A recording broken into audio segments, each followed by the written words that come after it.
living through.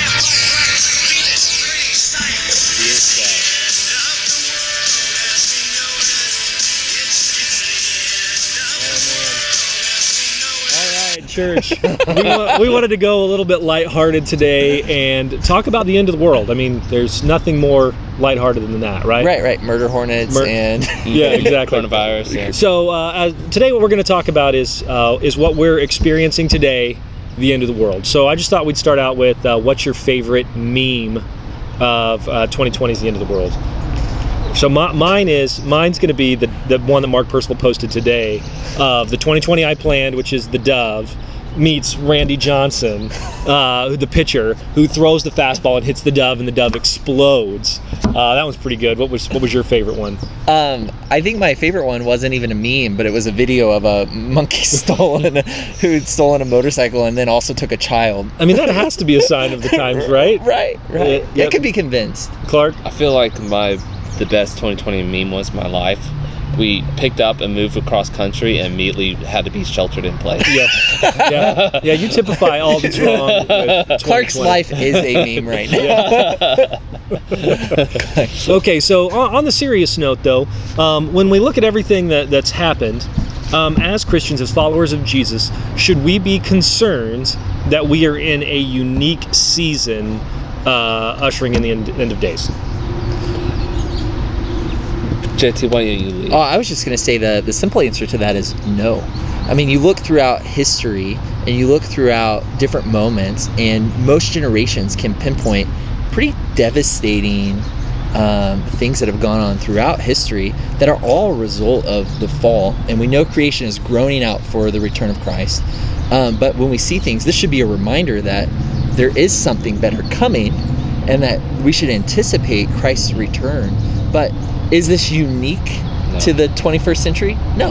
Right. And you got the bubonic plague, you have the Spanish flu, a myriad of other diseases in between that were far more devastating than coronavirus. You had world wars, you've had all kinds of slavery. I mean, you can just name all these different things in history that are worse than what that is now. My great-grandfather was born in 1900. Before his 40th birthday, he would have lived through World War I, World War II, the Great Depression, the Spanish flu, the Holocaust, the rise of communism, all of these things before his 50th birthday. I mean, that's a lot, and that was just last century. Right. So these things aren't unique to our time. Yeah. It's something that we've been experiencing in various forms and fashions throughout history. So the question is, are we in the last days? And the complex answer is yes, we are in the last days. We are in the last days, but as you said off camera, we're in the last days just like who? Paul is in the last days. Right. The last days is when Jesus ascended into heaven and until he comes back. That's the last days. We're in them. It's not like some special time in 2000 it started. Right. It started at the beginning of when the church was founded. So when we think about the New Testament and why some of the prophecies were written, especially to talk about the end and the coming of Christ, when we look at the book of Revelation and why the book of Revelation was written, what are we supposed to glean from that? What are we supposed to experience as the church reading the book of Revelation? Fear and anxiety? Yeah.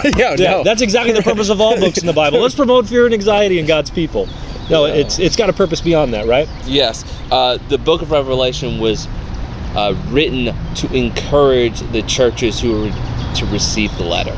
That's what it was for. Right. So it was to say, hey, Jesus is going to win.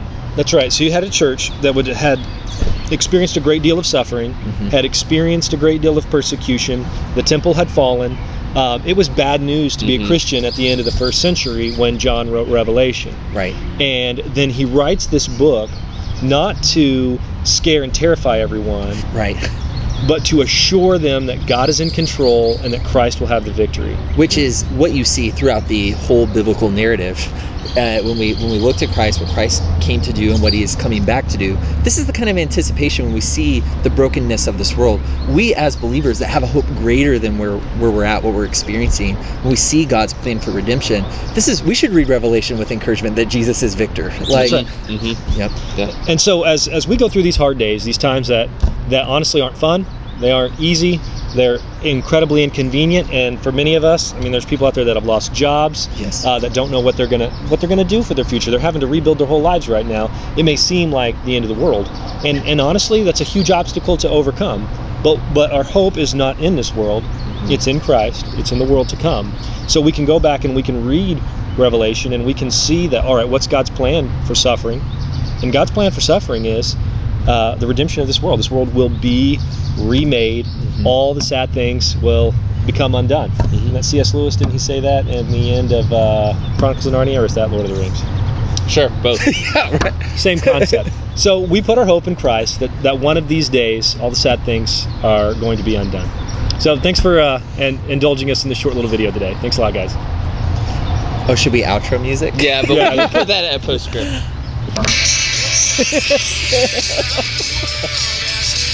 You know, DC Talk covered this song. So it's Christian. Well, we need to get DC Talk then. It's on their Welcome to the Freak Show